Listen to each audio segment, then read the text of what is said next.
Hi, Mike with Lakeshore RV, and today I want to congratulate Dawn on the purchase of her amazing 2017 Carbon 357. And this will be more of a tutorial video. Go through it, explain to you how some things work. Looks like it's got two ladders in there for the loft and the rear bunk sleeping area. Also comes with a fold-up table. There's an empty storage area here. And then right up front, you got your two 30-pound propane tanks. Those are both full and ready to go. And how this works is the lever on top will point to the tank that you draw off initially. When that tank runs out, it turns from green to red.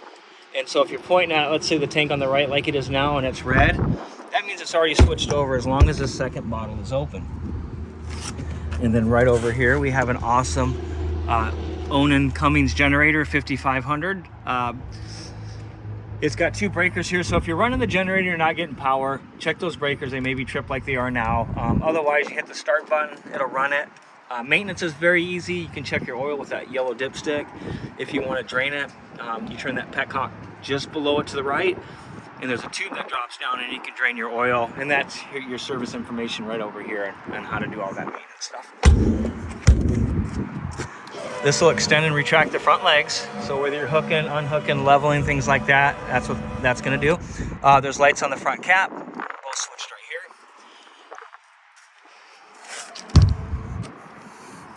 here. And we popped a brand new battery in there, so you're all set to go there. It's got a spot for more. You can also store your sewer hose here. That's a pretty cool storage sleeve. And then here's your 50 to 30 amp adapter. So if you don't have 50 amps, you can put the adapter on. You can run everything off 30 amps. You're limited to one AC at a time. You can also go from 30 to 15 amps. No AC, no microwave, but everything else will work. And then here's your outside shower hose. Comes with sewer hose we provided. And then this is your main hookup area. So right over here to the right, you got a battery disconnect. So if you're not going to use it, turn the key, remove it, and it would shut everything right off. Now it's plugged in now, so it's going to stay on. But if you got it stored somewhere and you're not going to use it and you want to keep your battery in good shape, just throw that switch. City water connections here. You hook your hose up, you run off the pressure from the tank, and then you put this on normal flow. Otherwise, if you switch it to the 6 o'clock position, it says fill your tank. So you fill the fresh water tank, and I believe it's close to 100 gallons, and you take that water with you. For winterizing, makes it simple. You hook a hose here, drop it into your jug of winterization fluid. You want to bypass the water heater so you don't put 10-12 gallons of winterization fluid in there. That can get expensive, so go ahead and bypass that. That way it hits the water lines, but it does not come in or out of that tank. And then if you turn this on, it activates this. So basically what you're doing is turning the water pump on. But if you have any questions on winterizing, feel free to give me a call. I'd be glad to help you with that. Black tank flush. So what you want to do is hook your sewer hose up, pull the gate valve, open it like it is now, dump the toilet water. Once that's done, you come over here, you hook a hose up, you let it run for a few minutes, and it cleans out that black tank. Just make sure the gate valves are open when you're flushing tanks out. Otherwise, it's going to put water into that system and has a chance to overfill on you. Got your water heater, runs off gas or electricity. Both switches are inside.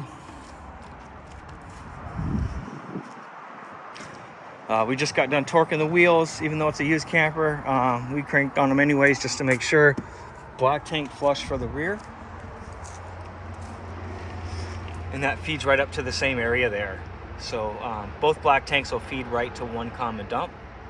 And then you can see that white valve right next to that. That's the freshwater tank drain. 30-gallon fuel tank. You can pump the gas here with the fuel pump. Also supplies the generator. And then you turn it on here. There's your 50 amp cord plugged in right now. You got a ladder so you can get up on the roof. Check that roof. You want to do that periodically. If you get any cracks in the caulking, anything like that, you want to go ahead and caulk right over them.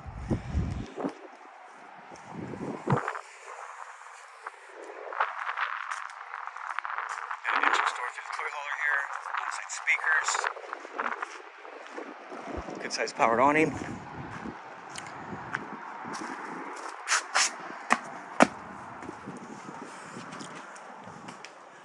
Okay, as we walk into the door, we'll take a right, head up to the bedroom. Bed lifts up, there's lots of storage underneath there. Antennas here, so you can go ahead and crank that up for your local channels. And then you can hang your TV here. This would be a thermostat. So if you added another AC, this would be the thermostat for the bedroom AC. Doesn't come with it, but that's something that you can certainly add. Nice stand-up shower. Ground fault. So if you're running your outlets, you lose power, you may have just tripped this outlet. So this will affect almost all the outlets. And then this is your heating and cooling.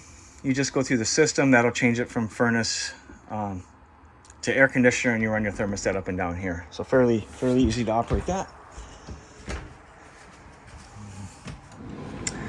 You got 3 slide outs, so your buttons are here, in and out, on and extend and retract. You can fire up the generator, hold the start button down, fired right up. Garage speakers, outside speakers, and then there's lighting. Water heater can run off electricity or propane, so you select one. And then the water pump is for the fresh tank. So if you filled up the tank and you plan on taking that water with you and using it, then you turn the pump on. If you're running off the city water, then you don't turn the pump on. And this is to check, your battery, your fresh water, black 1, black 2. So that I keep an eye on that stuff. AM, FM, CD, DVD player, that's already ran right up through the TV, through the coaxials.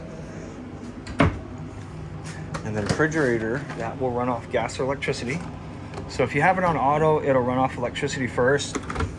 If you unplug it, shut the generator off, lose power, and then it's gonna automatically switch to propane. So I'd leave it on auto, let it do its thing. That way you got a backup.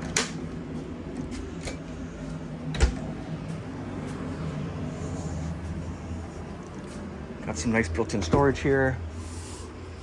You got your power beds in the back.